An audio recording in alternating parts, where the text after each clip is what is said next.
자, 할렐루야, 할렐루야. 주님의 이름으로 환영합니다. 주님의 이름으로 환영합니다. 참 잘 들어오셨습니다. 참 잘 들어오셨습니다. 우리 한번 옆에 분들하고 뒤에 분들하고 인사하도록 하겠습니다. 우리 서장로님, 할렐루야, 아멘. 참 잘 오셨습니다. 참 잘 오셨습니다. 건강하게. 우리 문건사님은 지금 너무 추우셔가지고 지금 바깥에서 지금 아마 예배를 드리시는 것 같아요. 그런 거 보면은 우리 배두련 목사님은 아직 젊어. 그냥 반팔 탁 입고 있어도 끄떡 없잖아요. 그죠? 아멘, 아멘, 아멘. 예, 감사합니다. 자, 오늘은요 본문에 의지해서요 이기게 하시는 이유라는 제목으로 여러분들과 함께 은혜를 나누고자 합니다. 여러분, 정말 우려했던 일들이 현실로 드러나고 있습니다. 제가 그렇게 교회가 깨어나야 합니다. 목회자들이 깨어나야 합니다. 성도가 깨어나야 합니다라고 말씀을 통해서 또는 야외 집회에서 그렇게 외쳤지 않습니까? 근데 여러분 보세요. 대한민국의 대통령이 바뀐 지 한 달도 채 안 넘었는데 안타깝고 답답한 일들이 어마무시하게 일어나고 있지 않습니까? 너무나도 많기 때문에 그 중에서도 특히 자유 대한민국에서 예배와 설교가 이제는 범죄 취급을 받는 시대가 도래했어요. 뭐 아시는 분은 아시겠지만요, 저는요 이거를 아는 지인이 보내줬는데 깜짝 놀랐습니다. 그래서 제가 그랬잖아요. 친중 종북 주사파 세력, 공산주의 세력은 안 된다. 그런 대통령이 뽑히면 안 된다. 보세요. 헌법이 보장하는 종교와 자유, 표현의 자유가 저 지금 이재명 정부에서 억압을 받고 있는데 이 글의 내용을 보면요, 야, 진짜 깜짝 놀라지가 않을 수 없습니다. 제목이 이렇습니다. 고병찬 목사님이란 분이 계신다고 하네요. 고병찬 목사님 자녀분이 올리신 글 그대로 읽어드립니다. 오는 6월 17일 화요일 오후 2시 제 아버지이신 고병찬 목사님께서 경기 북부경찰청에 출석해 수사를 받게 되셨습니다. 혐의는 놀랍게도 내란선동 선전죄입니다. 아시다시피 이는 국가의 안보를 위협하는 형법상 중대한 범죄로 기소될 경우 최소 수년 이상의 실형이 선고될 수 있는 매우 무거운 사안입니다. 고발의 근거는 목사님의 설교 중 종북 주사파와 반국가 세력을 척결해야 나라가 산다라는 이념을 밝히고 윤석열 전 대통령 탄핵 반대 입장을 설파하며 비상계엄의 필요성을 언급했다는 내용입니다. 나는 저 미국에서 사는 게 감사해. 저는 벌써 아마 쇠고랑 찼을 것 같아. 참 답답하죠. 자, 보세요. 설교 내용을 근거로 내란 선동이라는 중범죄 혐의로까지 연결된 것은 단지 한 사람의 문제가 아닙니다. 이것은 표현의 자유와 종교의 자유를 정면으로 침해하는 일이며 나아가 한국교회의 설교와 메시지 자체가 형사처벌의 대상이 될 수 있다는 매우 위험한 선례를 남기는 일입니다. 한국교회는 이 상황 앞에 결코 침묵해서는 안 됩니다. 이 글을 함께 나눠주시고 기도로 함께 해주시면 감사하겠습니다. 여러분, 지금 한국 교회와 자유 대한민국에 엄청난 위기가 닥쳐왔습니다. 그래서 제가 오늘 목회 기도 때 그렇게 회개를 하자고 부르짖은 이유가 다 이게 보니까요, 먼저 제 탓입니다. 목회자가 단상에 서서 옳고 그름을 얘기해 줄 수 있어야 되는데 얘기를 안 해주니까 모르는 거야. 이게 참 목회자의 책임입니다. 그러면서 어때요? 얼마나 많은 사람들이 교회를 나온다고 하나 그 탐심 때문에 알면서도 걸음을 돌이키지 못하고 회개하지 못했습니다. 여러분 잘 아셔야 됩니다. 지금 이 교회뿐이겠습니까? 목사가 설교 도중에 자신의 정치 신념을 밝혔다고 해서 그거로 몰아가지고 불법 형사 고발을 당하는 경우는요, 제가 보니까 이제 앞으로 다반사로 일어날 것 같아요. 그러면요, 결국은 교회는 위축되고 선교와 전도길이 다 막힙니다. 그러면서 지금 계류된 법들이 얼마나 많아요. 그 악법들, 동성애 차별금지법이다, 교회 폐쇄법이다, 이거 그냥 무사 통과되는 거 아니겠어요? 왜 그렇게들 못 알아들은지. 그러나 우리 애국교회 성도들은요, 절대로 포기하면 안 됩니다. 이럴 때일수록 우리는요, 함께 힘을 모아 싸우고 기도하고 우리나라 자유 대한민국과 한국 교회의 다음 세대를 지켜낼 수 있어야 하는 거예요. 미국은 대한민국 대선 이후에 지금 당선자에게 축하 전화 한 통화 보내오지 않고 있습니다. 이게 아주 보니까 당선을 인정하지 않겠다는 거예요. 저는 그렇게 해석을 하고 싶습니다. 그것은요, 선거가 공정하지 않았다는 판단이라고 볼 수 있고 동맹국 대통령으로 인정할 수 없다는 의미일 수도 있습니다. 이거는 제 의견입니다. 전적인 제 의견입니다. 그래서 트럼프가 이재명 대통령에게 보낸 반응은요, 어떤 반응이 왔는지 아세요? 2배로 올린 관세뿐이었어요. 이에 대해서 이재명과 민주당은요, 미국 대사와 주한 미군 사령관을 취임 인사에서 배제하는 것으로 응대했습니다. 다들 아시죠? 저는 취임식을 봤기 때문에. 자, 보세요.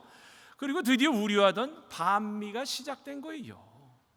그러면서 경제 TF를 구성한다고 하나 해결될 것은 아무것도 없습니다.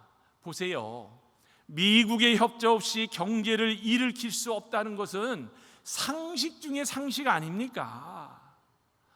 이재명 대통령의 감옥행을 막기 위해 탄핵 사태에서 시작된 비극을 기점으로 온갖 부정이 등장한 선거까지 모두 비정상적인 행위가 개입되었음을 미국은 잘 알고 있다라고 요번에 선거관리감시위원으로 오는 미국 감시단 위원 중에 한 분이 그렇게 이야기를 합니다. 그리하여서 베트남, 라오스, 파키스탄 3개국의 미국을 비롯한 영국, 프랑스, 캐나다, 호주 등 전 세계 전통의 우방국들이요, 지금 이재명 대통령에 대한 축전을 보내지 않고 있어요. 얼마나 부끄러워. 그리고 미국은 이재명과 민주당이 반미를 표방한 이상 곧 그들만의 방식과 그들만이 할 수 있는 능력으로 그 대가를 치르게 할 거라고 저는 믿습니다. 저는 믿어요. 이번에 보세요. 그래서 보세요. 자유민주 진영의 모임인 G7 회담에서요, 이재명을 배제하고 있는 것도 그 중에 하나입니다. 그리하여 이재명은요, 초청국 명단에도 없는 겨우 무슨 자격으로 가는지 아세요? 참관국, 허접한 자격으로 그냥 구경하러 가는 참관국 대표로 가는 거야. 아니, 거기 가서 딱 가서 우리 윤석열 대통령처럼 아주 그냥 초청국으로 가서 담당하게 가서 사진도 찍고 말이야, 발표도 하고 정상 간의 회담도 해야 되잖아. 아무것도 못하는 거야. 참관국은 가서 구경만 하다 오는 거야. 그리고 사진 하나 찍고 오겠죠. 그런 다음에 사진은 또 대서특필하겠지. 그런데 제가 G7 정상이라도 내가 이런 사람하고는 정상회담을 안 할 것 같아. 보세요. 그 사람하고 정상회담하면은 저 북한이 다 알겠고 저 중국이 다 알 거 아니야. 그러니 이 사람을 어떻게 초청국으로 초대할 수 있겠어. 그렇죠? 여러분 잘 아셔야 합니다. 국제 무대에서 외교가 무너지면요, 경제도 무너질 수밖에 없습니다. 지금은 지구촌화되어 있기 때문에 나 홀로 경제라는 게 있을 수가 없어요. 또 나 홀로 국방 또한 있을 수 없는 일입니다. 그래서 국방과 안보는 여러 동맹과 굳건한 힘으로 서로 마주 손을 잡을 때 완성되는 법입니다. 지금 6.3 대선 이후에 공정과 상식, 법치와 정의를 추구하고 있는 보수 진영에 있는 많은 분들이 어떻게 저런 가짜가 범죄자가 대통령이 될 수 있는가라며 망령자실 넉넉고 그냥 하루하루를 보내신 분들이 많아요. 적어요. 너무나도 많어. 정말 희망이 보이지를 않습니다라며 저한테 이렇게 물어보는 분들이 많아요. 목사님, 이럴 때 어떻게 해야 해요? 정말 참을 수가 없어요. 아유, 속이 답답합니다. 저도요, 한동안 신경을 썼더니 눈이 빠질 듯이 아프더라고. 눈이 빠질 듯이. 그러면서요, 누구에게 하소연해야 해야 하며 어떻게 이런 위기에서 벗어날 수 있을까요? 라고 많이들 물어봐. 참, 이럴 때는 내가 하나님이었으면 좋겠어. 그냥 이렇게 하면 답입니다, 저렇게 하면 답입니다 라고 다 답을 내줘야 되는데, 근데 저는 하나님은 아니더라도 목회자 아닙니까? 그래서 그럴 때마다 제 대답은요 똑같습니다. 한결같아요. 답은 오직 하나라는 거야.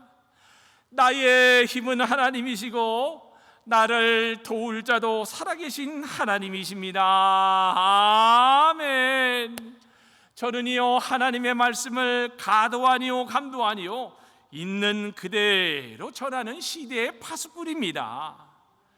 그런데 하나님의 말씀을 보면요, 저는 그래서 우리는 하나님 말씀 위에 반석, 말씀 위에 서야 되는 거야. 얼마나 감사해요.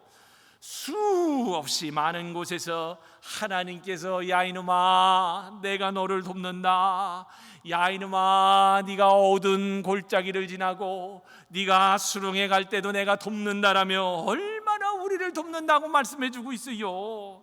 여러분, 시편 118편 6절에서 7절을 보면요 막 힘이 솟아. 자 보세요. 여호와는 내 편이시라. 여러분, 이게 굉장히 중요한 거예요. 다윗이요 도망 다닐 때 자기 편이 하나도 없어. 여러분, 이 땅을 살면서 보세요.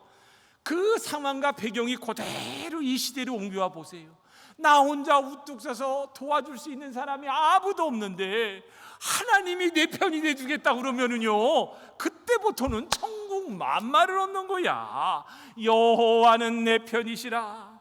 그러면서 내가 두려워하지 아니하리니 사람이 내게 어찌할까?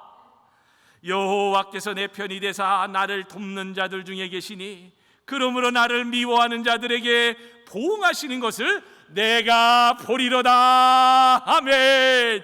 하나님에 대한 절대적인 신뢰입니다. 하나님에 대한 절대적인 믿음이라는 거야. 내가 능력이 안 되니까 하나님께서 보응을 해준다는 거 아니야. 아멘. 하나님께서 우리 편이라고 하십니다. 돕는 분이라고 하십니다. 그러기에 우리를 힘들게 하고 괴롭히는 모든 대적의 손에서 우리를 능히 건지실 분은 오직 한 분, 하나님이시라는 것을 우리가 잊어서는 안 되는 거예요. 오늘 본문은요 다윗이 왕이 되어서 이제 이스라엘을 대적하는 이제 주변 세력들을 정복하고 물리치는 모습을 보게 됩니다. 근데 여러분, 이 본문에서요 반복하면서 강조하는 구절이 하나 있어요. 그게 뭐냐면요, 다윗이 어디로 가든지, 요거는 개역 성경입니다. 그런데 이제 우리가 세번역 성경을 보니까 세번역 성경에는 다윗이 어디로 출정을 하든지, 근데 그 다음이 중에 여호와께서 이기게 하시니라. 아멘.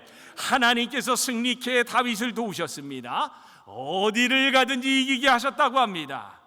자, 그렇다면요 도대체 다윗은 누구였길래 왜 하나님께서 어디를 가든지 이기게 하셨을까? 도대체 그 이유가 뭘까? 저도 그 이유를 알고 싶어요. 그래야 이 험난한 세대에서 우리가 이 땅에서 넉넉히 이겨나갈 거 아니에요. 그런데 보니까요, 첫 번째로 보니까 하나님께서 약속하신 언약을요 아주 절실하게 붙들었다라는 겁니다. 다윗은 어떤 왕이었어요? 이스라엘의 2대 왕이었습니다. 초대 왕인 사울이 하나님 앞에서 교만하여서 폐위당하고, 사무엘 선지자를 통해 기름 부어 세워진 왕이 다윗입니다. 그는 이새라는 사람의 8번째 아들로서 들판에서 양을 치던 목동이었어요. 그러니까 왕이 될 제목이 아니었던 거야. 자, 그런데 보세요. 하나님께서 그를 택하여 이스라엘의 왕으로 세우셨습니다. 그러면서 그는요, 하나님의 마음에 합한 자라는 유일무이한 칭찬을 들었던 왕입니다. 그러면서 하나님께서 무슨 약속을 주셨습니까? 그의 후손에서 메시아가 나올 것을 약속하셨습니다. 이게 바로 메시아를 통한 영원한 나라에 대한 약속이었는데, 그런데 놀랍지 않습니까? 실제로 예수님은 다윗의 자손으로 오셨다 안 오셨다? 오셨다는 거야. 이 대단한 약속 아니에요. 그래서 신구약의 성경을 언약이라고 이야기하는 겁니다. 그래서 많은 이단들은요, 한 구절만 신약에서 어떤 것만 뽑아내서 가리키는 사람들이 많아요. 그러나 우리는 절대로 그래서는 안 됩니다. 구약과 신약을 통전적으로 뚫어봐야 돼. 그래서 구약에서 예언한 하나님의 예언이 신약에서 어떻게 이루어지고, 장차 오실 예수님의 재림이 계시록에서 어떻게 끝난다는 것을 통으로 볼 수 있는 그런 사람들이 될 수 있어야 하는 겁니다. 그래서 다윗은요, 하나님의 약속을 굳게 믿었고 철저하리만큼 하나님을 신뢰하며 살았습니다. 그러니 하나님께서 그에게 은혜를 주셔서 늘 이기게 하셨다는 거. 저 같아도 자식이 있는데, 자식이요, 아버지 존경해요, 아버지 최고예요, 찰싹 붙어가지고 아버지가 하는 일에만 최선을 다해서 순종하며 하겠습니다. 그러면 없는 돈도 꽂아주지 않아요. 그잖아. 그러니까 다윗은 이렇게 이쁘게 한 거야, 하나님 앞에. 하나님이 이기게 하시겠더라고. 여러분, 또 다윗이요 보니까요, 이기게 하시는 두 번째 이유가요, 하나님께서 늘 함께 하셨기 때문이다. 다윗은 수많은 시편을 써서 하나님을 노래했던 왕입니다. 그가 쓴 시편이 유명한 게 많지만요, 그 중에 우리가 모두가 알고 있는 시편 23편, 그 중에 우리가 4절을 보면요, 내가 사망의 음침한 골짜기를 다닐지라도 해를 두려워하지 않을 것은 주께서 나와 함께 하심이라. 주의 지팡이와 막대기가 나를 하니하시나이다. 아멘. 지금 뭐라고 해요? 주께서 나와 함께 하심이라. 임마누엘. 이 말씀을 철저히 믿었습니다. 성경에 기록된 인물들 중에 보니까요, 똑같더라고요. 하나님께서 크게 쓰신 종들을 살펴보면요, 야, 내가 너와 함께 하겠다, 이 약속이었습니다. 보니까요, 이삭에게도 나타나 함께 하시겠다고 약속하셨어요. 이 약속이 보니까요, 야곱에게도 동일하게 나타납니다. 요셉에게도 동일하게 있습니다. 모세에게도 있습니다. 여호수아에게도 동일하더라고요. 근데 진용에게도 동일해. 여호와께서 나와 함께 하는구나. 그래서 이 약속은요, 똑같은 겁니다. 특별히 오늘 본문 앞에 나오는요, 사무엘하 5장 10절을 보면요, 이런 말씀이 나와. 만군의 주 하나님이 다윗과 함께 계심으로 다윗이 점점 강대해졌다. 아멘. 만군의 주 하나님이 함께 계셨습니다. 그리고 그 결과로 다윗의 나라와 왕권이요, 점점 강성해졌다고 증명해 주고 있잖아요. 그래서 오늘날 우리도요, 이 말씀을 가감없이 그대로 개인의 삶에서, 가정에서, 직장에서 그대로 적용할 수 있어야 하는 거예요. 하나님께서 함께 하신다고 약속했습니다. 여러분, 마태복음 28장 20절에서요 뭐라고 얘기합니까? 볼지어다 내가 세상 끝날까지 너희와 항상 함께 있으리니 하시니라. 아멘. 이거 하나면은 끝이야. 이거 하나면은 하나님께서 하시면요, 보니까 죄악을 멀리할 수 있습니다. 하나님께서 함께 하시면요, 사탄이 힘을 쓰지 못하더라고. 하나님께서 함께 하시면요, 더 강성하게 됩니다. 그러면서 나는 점점 낮아진다고 하는데 하나님께서 높여주시더라고요. 이번에도 요번에 그 연합회하고 이제 우리가 그 하잖아요. 그 이승만 건국 대통령 우남장학금 하는데, 세상에 나는 겸손하게 장로님 말을 그쪽에다 옮기고, 또 미주총에 있는 그 황 사무총장이 이렇게 했으면 좋겠다 해서 그 말을 옮겼어. 그런데 세상에 이 연합회 목사님들이 내가 너무 겸손하게 했는지 이분들이 왜 이렇게 나를 훌륭하게 보는지 모르겠어.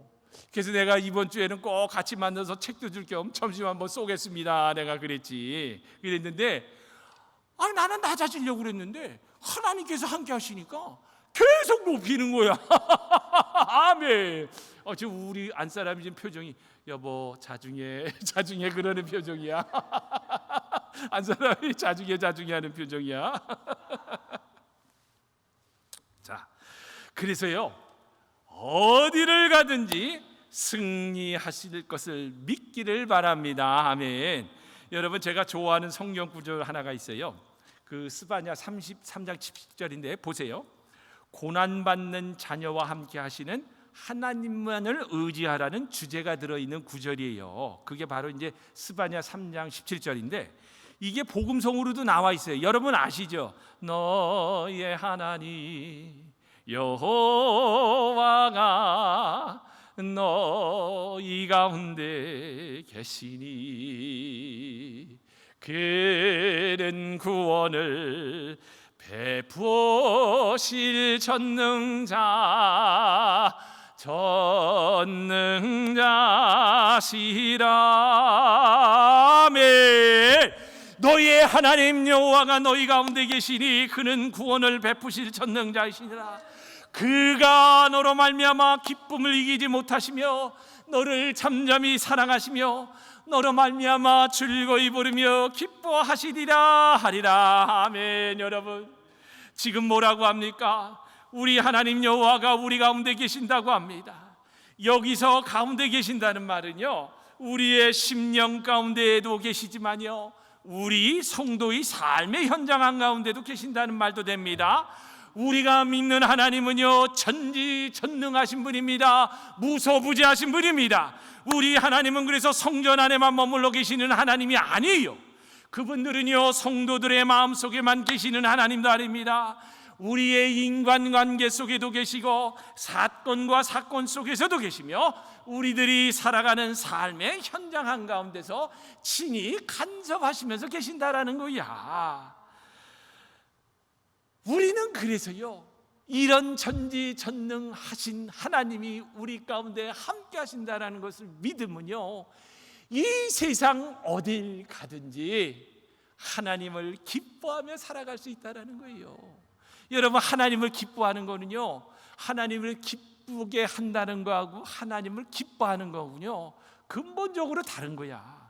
여러분, 기쁘게 한다는 건요, 내가 의지가 들어갑니다. 내가 이렇게 해서 해야지. 그렇지만요, 기뻐한다는 건요, 하나님 소리만 나와도 아유 감사합니다, 하나님. 그래서 우리는 기쁘게 하는 것보다는요, 하나님을 기쁘게 하는 거야. 나는 우리 자식이 아버지를 기쁘게 한다 보다 아버지만 보면 기뻐한다 그랬으면 좋겠어. 여러분, 목사도 그렇지 않아요? 목사를 기쁘게 해야지 하는 게 아니라 그냥 만나면은 야 기뻐해야지 하고 이게 나오잖아. 바로 이겁니다. 여러분, 또 보세요. 하나님이 누군가 보았더니요, 구원을 베푸시는 전능자라고 합니다. 이 말을 달리 표현하자면요, 해결사라는 거야. 해결사.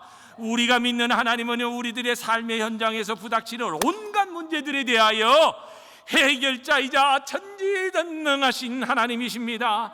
우리는요, 세상 살아가는 동안에 수많은 일로 부닥칩니다. 그 중에도 우리들의 힘으로 해결할 수 없는 문제들이 많아요. 적어요. 전 너무나도 많더라고. 저는 예전에는 내가 마음만 먹으면 다 해결되겠지 했는데 자식도 내 문제로 해결 안 돼. 안 사람도 내 문제로 안 되더라고. 내가 뭐 해결을 그냥 존경해야지, 사랑해줘야지. 내가 감히 남편인데 안 되더라고. 안 돼. 또 보세요.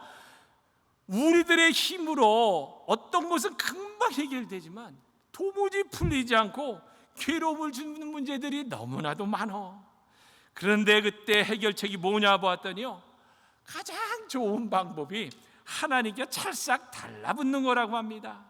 근데 보니까 정말 이게 너무나도 맞는 말씀이더라고요. 나무는 시냇가에 있으면 풍성해지고 열매를 맺잖아요. 그런데 물이 없으면요, 나무는 금세 마르더라고. 그래서 저는 이걸 항상 보면서요, 하나님을 떠나버리면, 성도가 하나님을 떠나버리면 우리는 말라 비틀어질 수밖에 없는 연약한 인생이구나. 연약한 인생. 여러분, 분명히 아셔야 됩니다.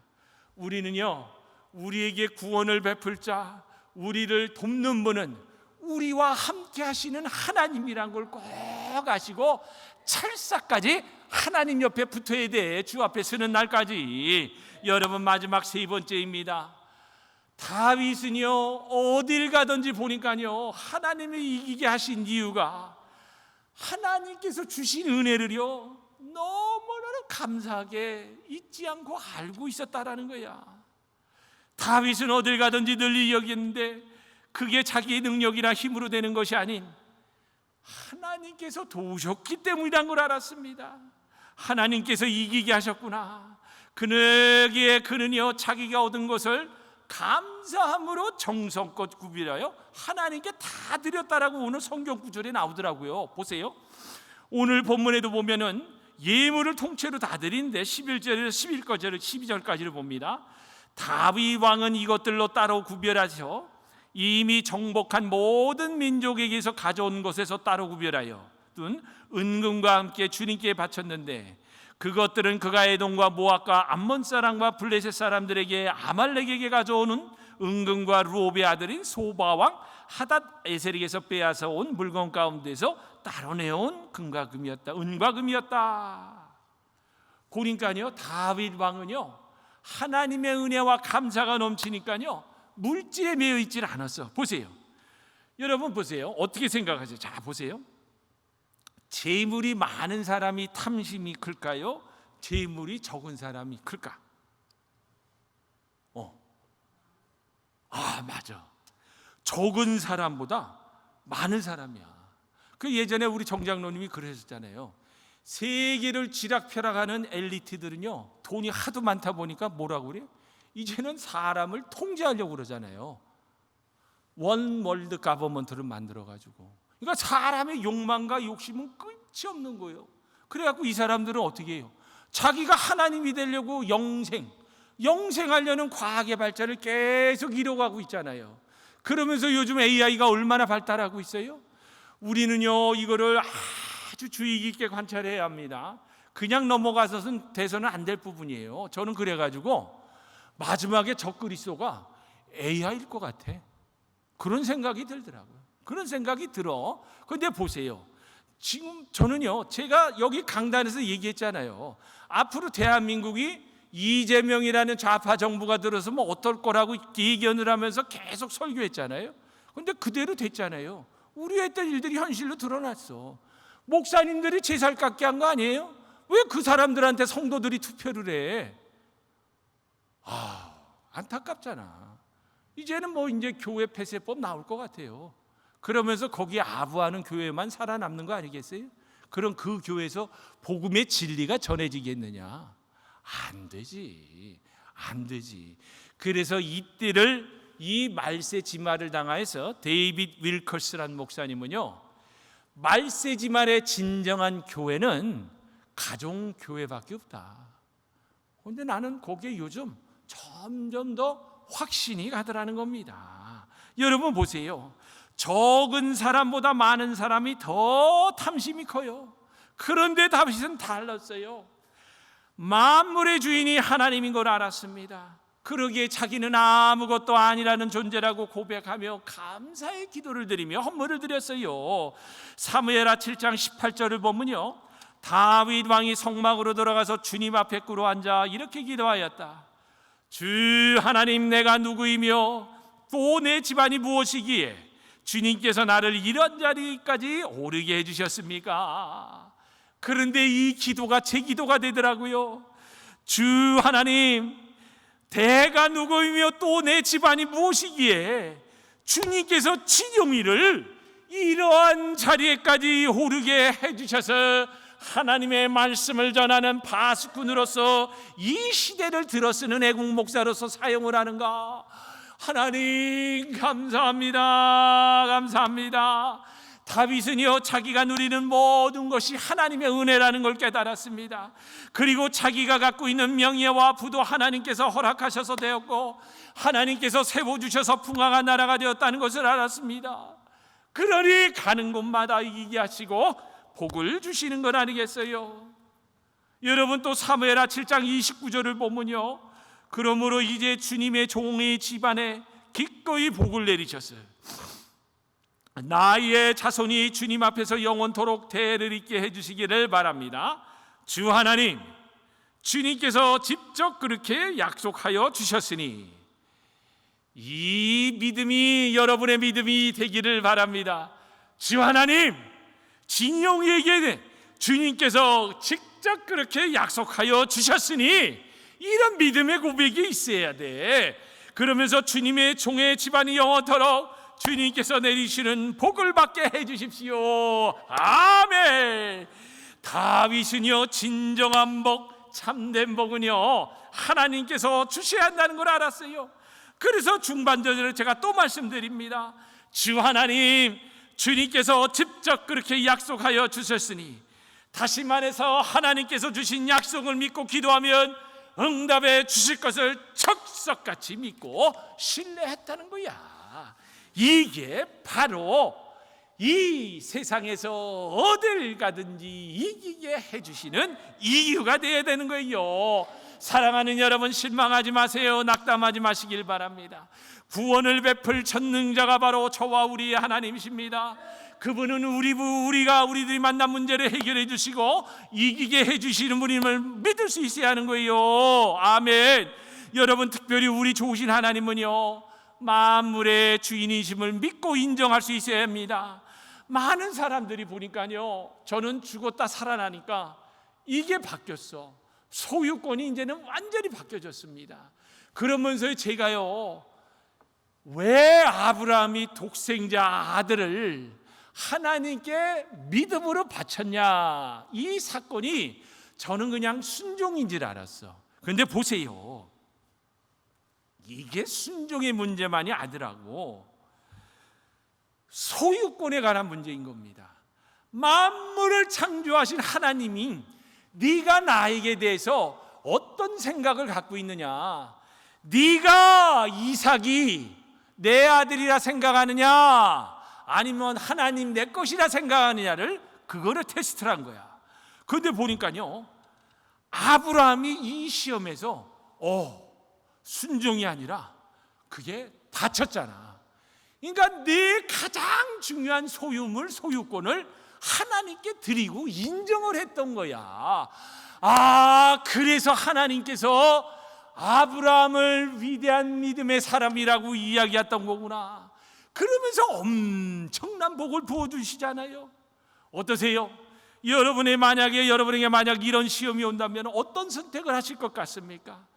독생자를 아낌없이 십자가에 내어주신 하나님께서 우리에게 듣고 싶어 하시는 것은요, 살아계신 하나님은 창조주요 우리 생명의 주인이십니다. 주님은 나의 구원자이시요 영원한 생명의 주관자이십니다라는 고백입니다. 그것을 인정하는 것이 이 땅을 살면서 어떤 상황과 형편에서도 넘어지지 않고 감사하며 이길 수 있는 능력이라는 거야. 아멘. 사랑하는 여러분, 말씀을 맺습니다. 대한민국의 상황을 보면서, 아니면 개인과 가정과 또는 교회의 형편을 보면 답답하세요? 안타깝습니까? 그러려면요, 하나님께서 이기게 해주셔야 합니다. 하나님께서 다윗이 어디를 가든지 무엇을 하든지 이기게 하셨고 형통하게 하게 했던 것처럼 우리에게도 그렇게 해주시기를 바랍니다. 아멘. 그러려면 뭐라고 그랬어요? 언약을 붙잡아야 합니다. 너는 내 아들이라, 반드시 내가 이루리라. 그리고 늘 하나님과 함께 하시기를 바랍니다. 그리고 받은 은혜를 잊지 말고 늘 감사하면서 하나님 것을 하나님께 드리는 저와 여러분이 다 되시기를 주님의 이름으로 축원합니다. 아멘.